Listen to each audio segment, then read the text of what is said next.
야, 수진아, 여기가 어디야?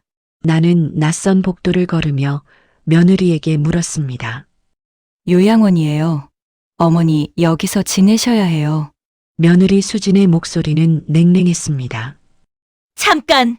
내가 여기서 산다고? 네. 어머니 혼자 계시면 위험하니까요. 나는 아들 민호를 바라봤습니다. 민호야, 엄마 말 좀 들어봐. 하지만 아들은 고개를 돌렸습니다. 엄마, 아내 말이 맞아요. 엄마 혼자 두면 우리도 걱정되고 걱정. 40년을 너 키우면서 엄마는 한 번도 걱정이라고 생각 안 했는데? 내 목소리가 떨렸습니다. 민호는 대답하지 않았습니다. 수진은 시계를 보며 말했죠. 어머니, 저희 시간 없어요. 엄마, 죄송해요. 아들은 내 손을 뿌리치고 돌아섰습니다. 그날 나는 요양원에 남겨졌습니다. 40년을 키운 아들에게, 20년을 함께 산 며느리에게 버려졌습니다. 퇴직 남편의 인생극장 시작합니다. 구독과 좋아요를 눌러주시고 행운이 가득하시길 바랍니다.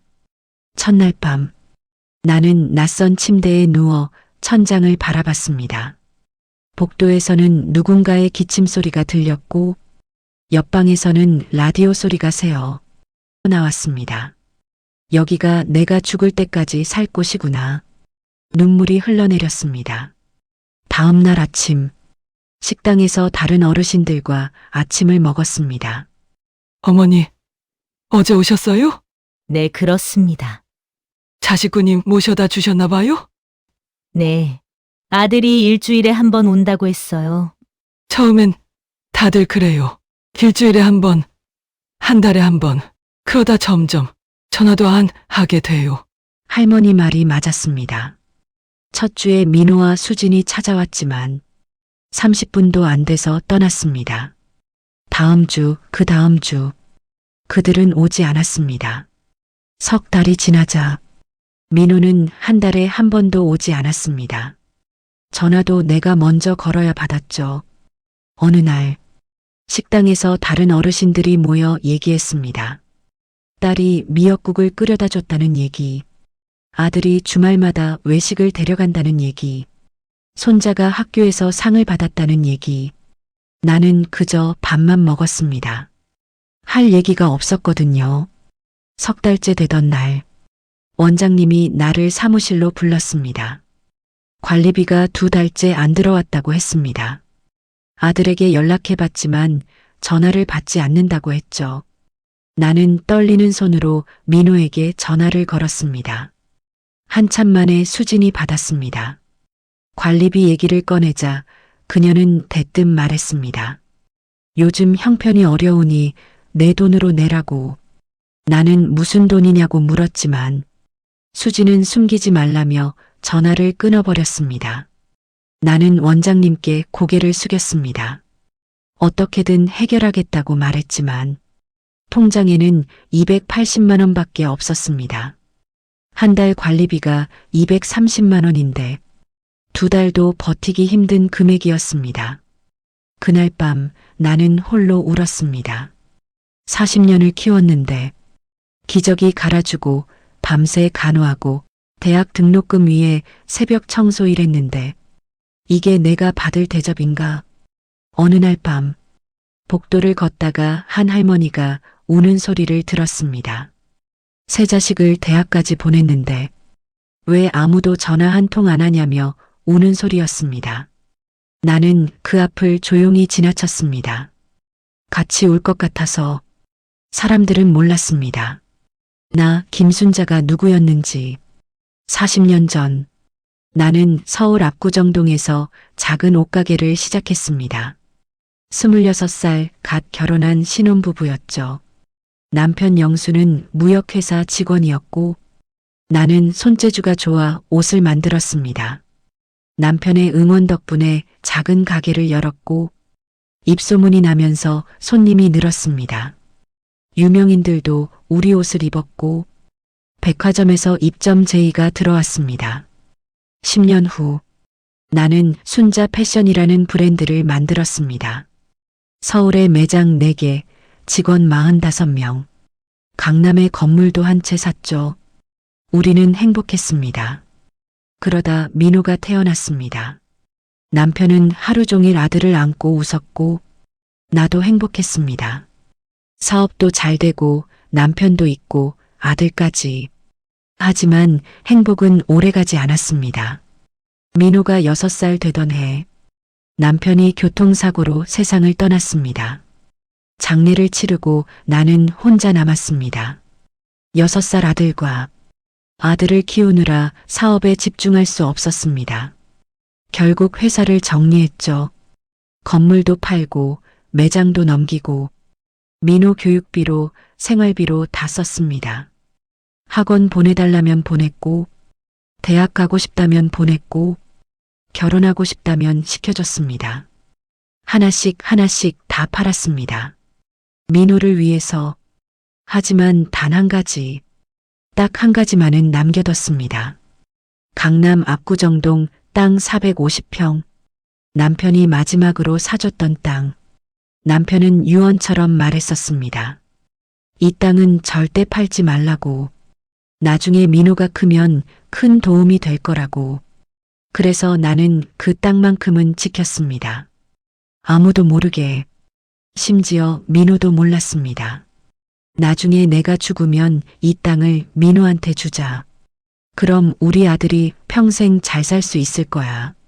40년 동안 그 땅을 지켰습니다. 세금만 수천만 원씩 나갔지만 어떻게든 다 냈습니다. 그 땅은 점점 가치가 올랐습니다. 10억, 90억, 900억. 지금은 3,800억이 넘었죠. 조금만 더 참자. 내가 죽으면 민호한테 이 땅을 주면 돼. 그럼 우리 아들이 평생 행복하게 살 거야. 하지만 요양원에 버려지고 나서 생각이 바뀌었습니다. 과연 이 재산을 아들에게 줘야 할까? 며느리 수진에게 줘야 할까? 나를 이렇게 버린 사람들에게. 나는 조용히 변호사 사무실을 찾았습니다. 요양원에서 택시를 타고 서울 한복판으로 갔죠. 이철수 변호사 앞에 앉아 유언장을 쓰고 싶다고 말했습니다. 땅 문서를 꺼내자 이 변호사의 눈이 커졌습니다. 강남 압구정동 450평. 현재 시세로 약 3,800억 원. 이 변호사는 한참을 말을 잇지 못했습니다. 나는 깊게 숨을 들이쉬며 말했습니다.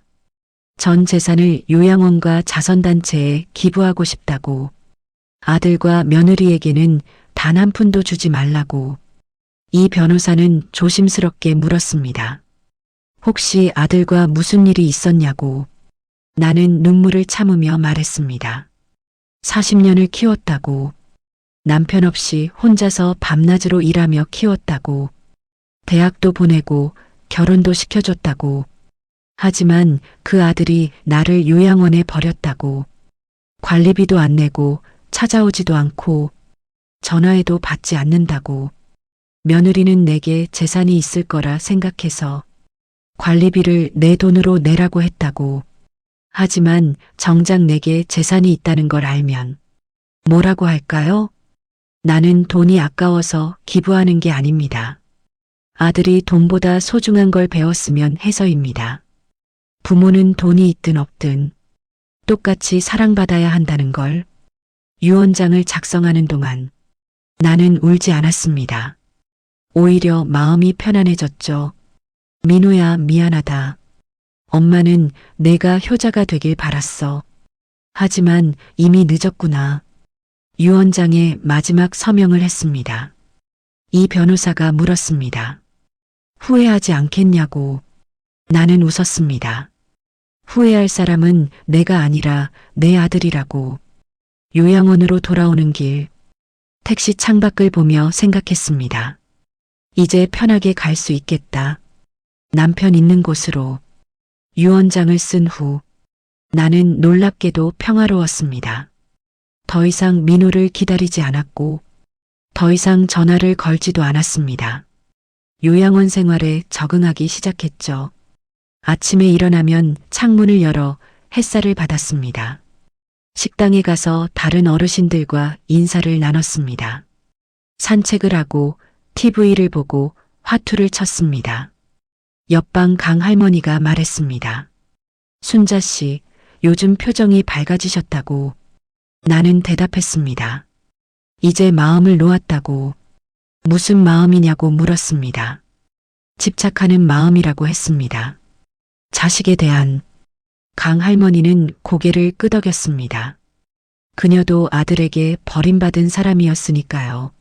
어느 날 오후 나는 요양원 정원에 앉아 있었습니다. 꽃들이 피어나고 새들이 지저귀는 봄날. 이런 평화가 오래간만이었습니다. 민호를 키우느라, 돈을 벌느라, 세금을 내느라, 정신없이 살아온 40년. 이제야 숨을 쉴 수 있었습니다.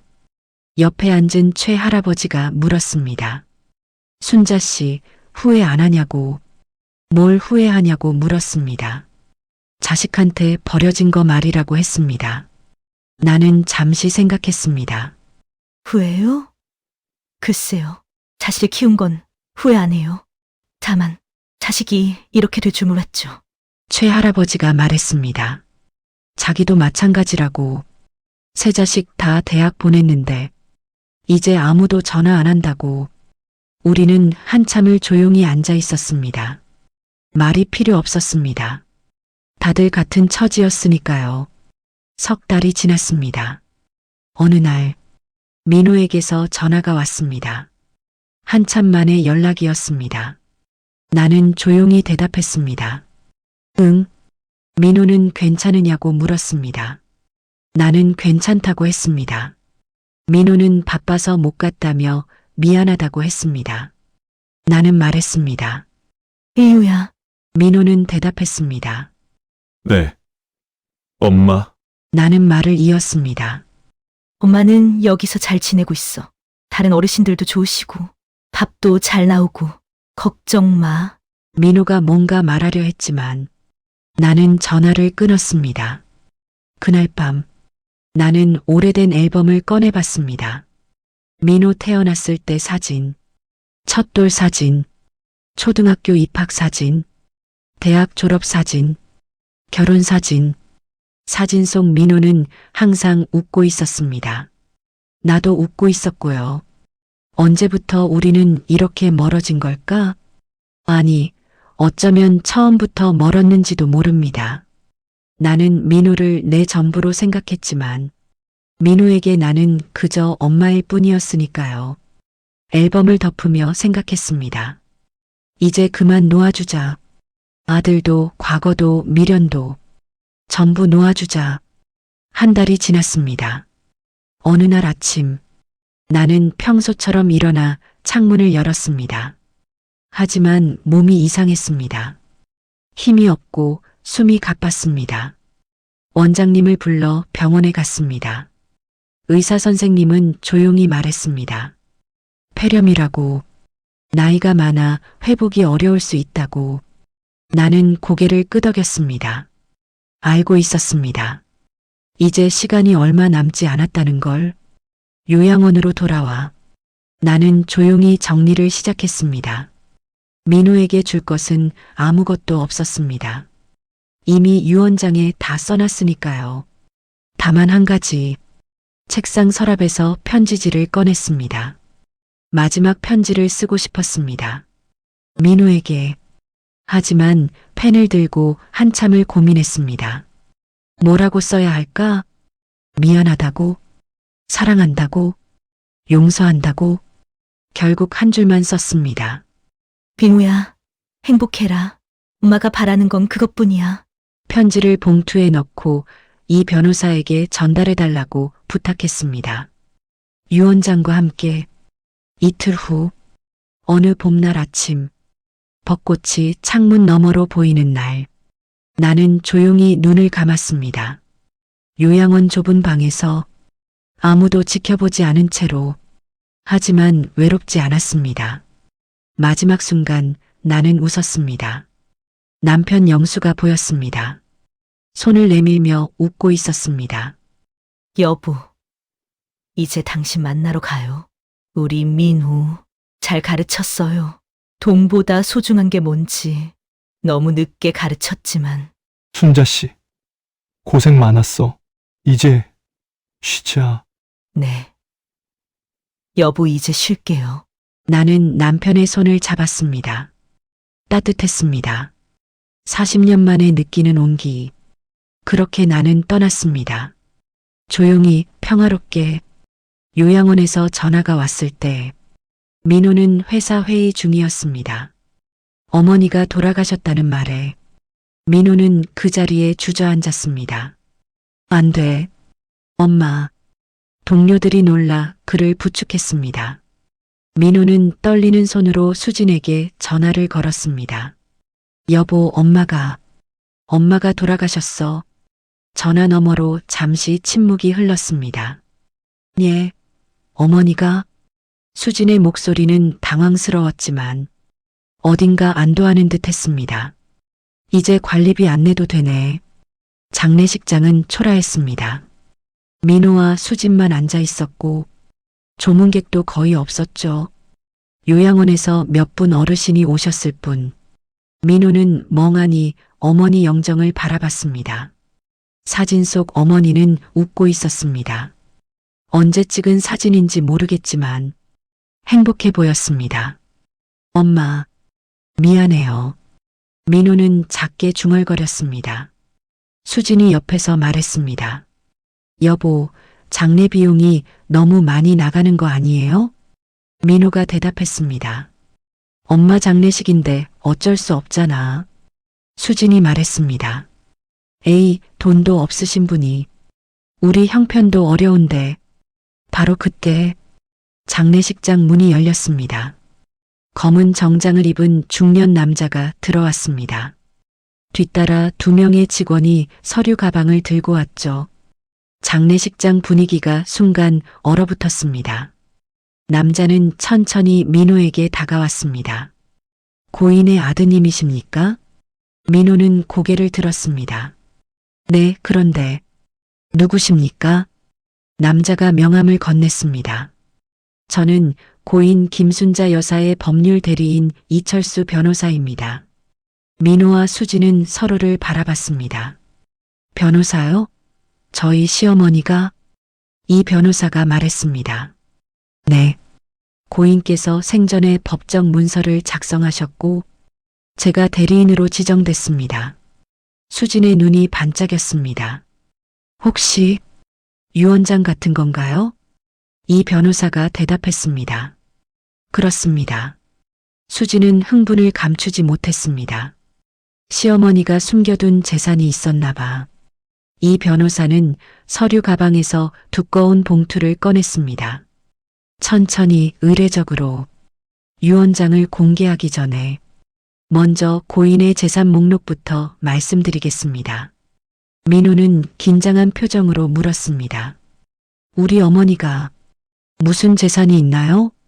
이 변호사가 말했습니다. 고인 김순자 여사께서는 강남구 압구정동 소재 토지 450평을 소유하고 계셨습니다. 쾅! 수진이 의자에서 넘어졌습니다. 주변 조문객들이 놀라 쳐다봤습니다. 뭐라고요? 강남에 땅을? 이 변호사가 서류를 펼쳤습니다. 네. 정확히는 강남구 압구정동 888번지 일대 토지 450평입니다. 해당 토지는 40년 전 고인의 남편분께서 구입하신 것으로 고인께서 40년간 재산세를 납부하시며 보유하고 계셨습니다. 민호는 입을 떡 벌렸습니다. 40년 동안 엄마가 그 땅을? 이 변호사가 말했습니다. 네. 현재 공시지가 기준으로 약 3,800억 원 상당입니다. 장례식장이 순간 조용해졌습니다. 3,800억. 그 숫자가 공기를 얼렸습니다. 수진이 휘청거리며 일어났습니다. 3,800억이요? 그럼 그게... 그녀는 떨리는 목소리로 물었습니다. 그게 다 저희 거예요? 이 변호사는 차갑게 그녀를 바라봤습니다. 한 박자 쉬고 천천히 말했습니다. 아닙니다. 수진이 물었습니다. 예. 이 변호사가 말했습니다. 고인께서는 해당 재산 전액을 요양원과 자선단체에 기부하셨습니다. 민호가 벌떡 일어났습니다. 말도 안 돼요. 나는 아들이에요. 법적으로 상속받을 권리가. 이 변호사가 단호하게 말했습니다. 유류분 청구도 불가능합니다. 고인께서는 생전에 합법적인 절차를 거쳐 유언대용 신탁을 설정하셨습니다. 해당 토지는 이미 신탁 재산으로 등기됐고 법적으로 아드님께서 청구하실 수 있는 부분은 전혀 없습니다. 민호는 바닥에 주저앉았습니다. 이럴 수가. 이 변호사는 서류 가방에서 또 다른 봉투를 꺼냈습니다. 고인께서 남기신 유언장을 낭독하겠습니다. 이 변호사는 봉투를 천천히 개봉했습니다. 종이를 펼치는 소리가 장례식장에 울렸습니다. 그리고 읽기 시작했습니다. 조용하지만 또렷하게 한 글자 한 글자 유언장 낭독. 사랑하는 아들 민호에게 엄마는 내가 돈보다 사람을 먼저 생각하는 아이로 자라길 바랐어. 아빠가 돌아가시고 엄마 혼자 너를 키우면서 단 한 번도 힘들다고 생각 안 했단다. 내가 웃는 얼굴만 봐도 엄마는 세상을 다 가진 것 같았어. 대학 보낼 때도 결혼시킬 때도 엄마는 행복했어. 우리 민호가 이제 다 컸구나. 이제 엄마가 좀 쉬어도 되겠구나 했지. 하지만 내가 엄마를 요양원에 보냈을 때 엄마는 깨달았단다. 내가 사랑한 건 엄마가 아니라 엄마가 줄 수 있는 것들이었구나. 며느리 수진에게도 말한다. 내가 관리비를 내지 않으려 했을 때 엄마는 알았어. 너에게 엄마는 짐일 뿐이었구나. 엄마에게 재산이 있다고 생각했지? 그래서 관리비를 엄마 돈으로 내라고 했지? 너희 생각이 맞았어. 엄마에게는 재산이 있었어. 3,800억이라는 큰 돈이. 하지만 그 돈은 너희에게 가지 않아. 엄마를 끝까지 돌봐준 요양원 어르신들과 진짜 도움이 필요한 사람들에게 갈 거야. 민호야, 엄마가 마지막으로 너에게 가르쳐주고 싶은 게 있어. 효도는 조건이 아니란다. 부모가 돈이 있든 없든, 병들든 건강하든, 늙든 젊든, 똑같이 사랑받아야 해. 너는 엄마가 가난하다고 생각해서 버렸지. 만약 엄마에게 돈이 있다는 걸 알았다면 절대 요양원에 보내지 않았을 거야. 그게 바로 문제야. 엄마는 내가 돈 때문에 효도하는 사람이 아니길 바랐어. 이제 너는 평생 이 후회와 함께 살아가거라. 3,800억을 잃어버린 후회가 아니라 엄마를 잃어버린 후회를. 그게 엄마가 너에게 주는 마지막 선물이다. 사랑한다, 민호야. 그리고 미안하다. 이 변호사가 유언장을 덮었습니다. 장례식장은 조용했습니다. 숨소리조차 들리지 않을 만큼 민호는 바닥에 무릎을 꿇고 울기 시작했습니다. 엄마 미안해요. 진짜 미안해요. 엄마, 나 돈 때문이 아니었어요. 정말로. 엄마. 하지만 그의 눈물은 이제 엄마에게 닿지 않았습니다. 수지는 멍하니 서 있었습니다. 3,800억이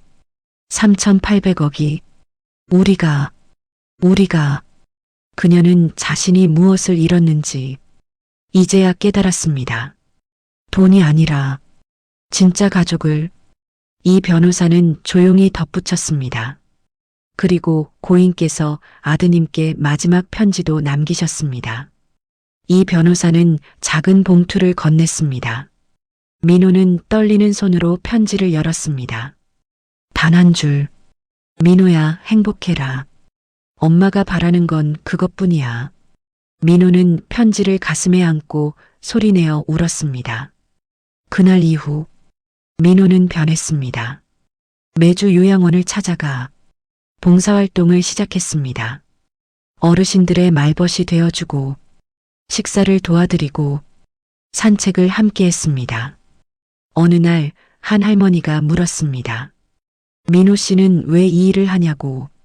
민호는 잠시 눈물을 참았습니다. 자기 엄마가 여기 계셨다고, 그때 못했던 걸 지금이라도 하려 한다고. 할머니는 민호의 손을 잡았습니다. 어머니가 기뻐하실 거라고. 수진도 변했습니다. 친정 부모님을 모시기 시작했죠. 저희 집에서 같이 살자고 했습니다. 부모님은 괜찮다고 했지만 수진은 모시고 싶다고 했습니다. 너무 늦었지만 그래도 늦지 않았기를 바라며 요양원에는 김순자 여사 기념관이 세워졌습니다.